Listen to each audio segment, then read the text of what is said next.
सुशील जी, मैं फिर आपके पास आऊंगा। मोदी जो है इस बार जितना गुजरात पर कंसंट्रेट कर रहे हैं, हिमाचल प्रदेश में शायद इसी वजह से नहीं कर रहे हैं कि स्थितियां वहां अनुकूल नहीं है। जी, जी। आपने बिल्कुल सही कहा कि हम हिमाचल में जो सर्वे करवाए गए थे उसमें ये पहले तो ये कहा गया था भाजपा की तरफ से कि वे 50 सीटें बदली जाएंगी। 68 में से 50 लोग बदले जाएंगे जो पिछली बार लड़े थे। तो इतनी बड़ी संख्या में अगर बदलाव कर दिया जाता और पार्टी में विद्रोह हो जाता, ये आशंका देखते हुए इन्होंने ये किया जैसे कि हरजिंदर जी ने बताया।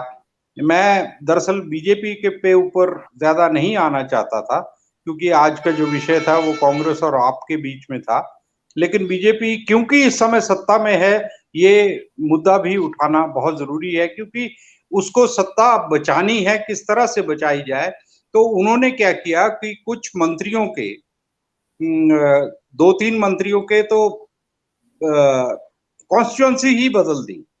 और उस वजह से आज आज की एक और ताजा खबर ये है कि वहां के जो मीडिया के, मंडी के जो मीडिया के प्रभारी थे, उन्होंने इस्तीफा देके निर्दलीय तौर पर अपना नामांकन भर दिया है।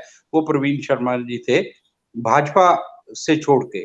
तो इसका मतलब ये है कि जहां तक हिमाचल की बात है, हिमाचल में ये होता रहा है क्योंकि भारतीय जनता पार्टी के जो अध्यक्ष हैं भारत के, वो हिमाचल से हैं, जगत प्रकाश नड्डा जी।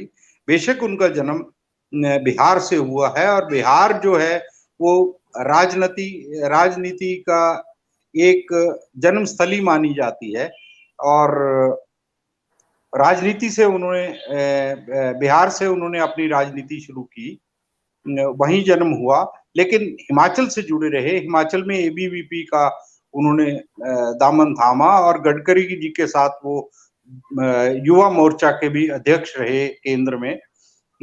अब वो अपनी साख बचाने के लिए ये कहते हैं कि भी किसी को मोहरा बनाकर हिमाचल की बागडोर उसको सौंप दी जाए। तो उन्होंने साफ ऐलान कर दिया कि ये चुनाव लड़े जा रहे हैं, ना मोदी के नाम पर लड़े जा रहे हैं, ना मोदी जी के काम पर लड़े जा रहे हैं, ये लड़े जा रहे हैं जयराम ठाकुर जी के नाम पर, और उन्हीं को सारा दारोमदार उन्हीं पर छोड़ दिया गया है।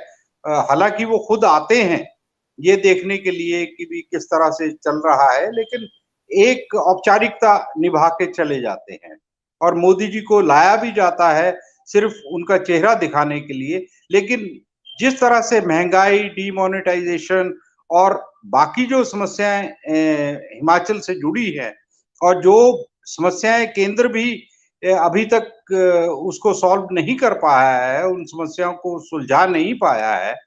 और तीसरी बात यह है कि हिमाचल में सबसे बड़ी बात भाजपा में ये है कि भाजपा का जो मौजूदा नेतृत्व है वो भी जिसे कहते हैं कि भी पैराशूट लैंडिंग करके आया है। आज भाजपा के जो प्रदेश अध्यक्ष है वो पैराशूट लैंडिंग करके आए हैं।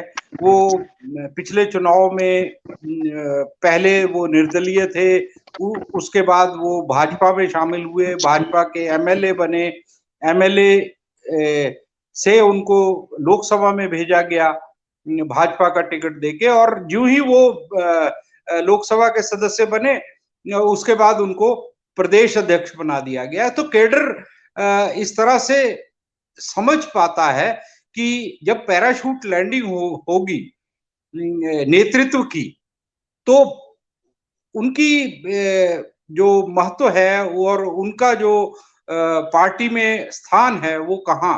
एक नया कैडर बनाने की बात सोची जा रही थी और वो उसका खुलासा ये टिकटों के बंटवारे में हुआ है। उसका खुलासा जो नए चेहरे लाकर पार्टी में खड़ा करने की। अब मंडी का चुनाव देखिए, आप उपचुनाव की बात करते हैं, मंडी के उपचुनाव में उन्होंने फोर लेनिंग के एक जो प्रभावित लोग थे उनके अध्यक्ष को, जो एक एक्स सर्विसमैन थे खुशहाल जी, उनको टिकट दे दिया।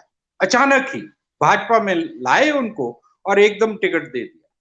पुराने लोग टिकटों की मांग कर रहे थे, जो वहां कॉन्स्टिट्यूंसी से जुड़े हुए थे, उनको टिकट नहीं दिया। इसी तरह से सारी जगह जो उपचुनाव में लोग खड़े हुए सिवाय अर्की को छोड़कर, वो इस तरह से एक तरह से पैराशूट लैंडिंग से आए और इस तरह भाजपा चारों के चारों, 3 विधानसभा के और 1 लोकसभा का चुनाव हार गई। और इस तरह से अब भी ये कहा जा रहा है कि कार्यकर्ता का कोई प्रभाव नहीं है मौजूदा सत्ता के जो नेतृत्व के लोग हैं। और एक और है गुटबाजी। गुटबाजी शांता कुमार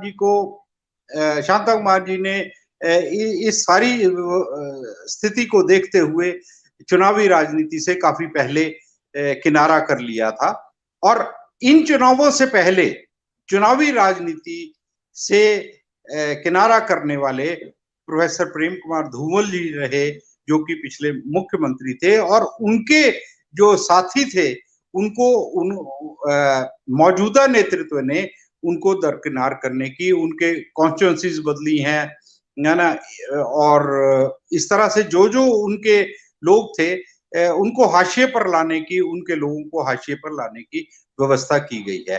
तो भाजपा का ये हाल है। भाजपा साम दाम दंड भेद करके पुनः सत्ता में आ सकती है, ये कुछ लोग कहते हैं, कुछ आरोप भी लगते हैं, लेकिन कांग्रेस अपने तौर पर किस तरह से लोगों को रिझाने में और उनको इस समय जो अनुकूल वातावरण बना हुआ है उसको वोट में बदलने के लिए किस तरह से कार्य करती है, ये आने वाले दिनों में तय होगा। लेकिन ये एक सच्चाई है कि भी इस समय सत्ता से लोग विमुख हो चुके हैं। ये इस सच्चाई को हम नकार नहीं सकते। सुशील जी, एक सवाल था मेरा कि प्रियंका गांधी का कितना असर है हिमाचल में?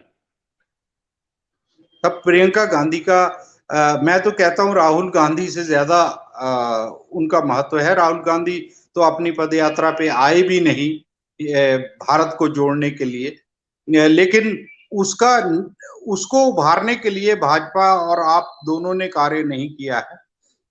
लेकिन प्रियंका को देखने के लिए या प्रियंका के साथ, क्योंकि प्रियंका ने जिस तरह से भाषण दिया, हम भी हैरान थे कि भी किस तरह से उन्होंने सटीक भाषण दिया और एक छोटे से भाषण में उन्होंने लोगों को किस तरह से रिझाने की कोशिश की। और ये एक अच्छा इंटेलिजेंस की बात सामने आई कि उन्होंने लोगों के मुद्दों को सिर्फ छुआ और उनके दिलों को छूकर वो यहाँ से पुनः आने के लिए और लोगों को जोड़ने के लिए वादा करके चली गई। नहीं, प्रियंका गांधी की वहां के रहने वाली भी हिमाचल की, उनका घर भी है। नहीं, उन्होंने साफ कहा, नहीं उन्होंने तो साफ कहा कि भी मैं हिमाचल से जुड़ी हूँ, हिमाचल शिमला में मैंने अपना घर बनाया है। तो हिमाचल में तो ये है, हिमाचल में वाजपेयी जी बसे हैं, बसे थे, वो इसी बात को कहते थे मनाली में। तो सोलंग नाला के पास गांव में प्रीणी गांव है, वहां बसे थे, वहां हमने कविताएं भी उनके साथ सुनी, है ना। प्रियंका गांधी जी यहाँ हैं वाइल्ड फ्लावर छराबड़ा जगह है वहाँ, हाँ, वाइल्ड फ्लावर हॉल के साथ। वहाँ उन्होंने अपना एक छोटा सा ऑर्चर्ड बनाया है। और अभी वो लेटेस्ट खबर तो ये है कि वो उसकी इलेक्ट्रिक फेंसिंग करवा रही हैं, ताकि जो मंकी मीनेस है उससे बचाव हो सके। मैंने देखा है, लेकिन सुशील जी मैंने देखा है, उतना छोटा नहीं है, अच्छा भला है, मैंने देखा है, अच्छा भला है। हाँ, तो हमारे हिसाब से तो वो एक छोटा सा बागीचा है। है ना। अगर बड़े बगीचे देखे जाएं तो उसके मुकाबले छोटा सा है। हाँ वो मकान बहुत अच्छा बना है, मकान 3 बार उसका डिजाइन चेंज किया गया, चेंज किया लेकिन गया उसको वो, जी। हाँ जी, लेकिन वो शिमला से जोड़ के ज्यादा उस पर बात नहीं करती हैं, वो लोगों के मुद्दों पर ज्यादा बात करती हैं। सिर्फ इतना कहती है कि मैं तो शिमला में बस गई हूँ, मैं भी हिमाचल की हूँ और हिमाचल में रहने आई हूँ और आपके साथ जुड़ी हुई हूँ। बाकी वो मुद्दों से हटकर बात नहीं करती हैं। ये बहुत अच्छा लगा कि एक मानसिकता को उभारने की कोशिश ज्यादा ना करते हुए उन्होंने लोगों की भावनाओं को, उनके मुद्दों को उभारा है।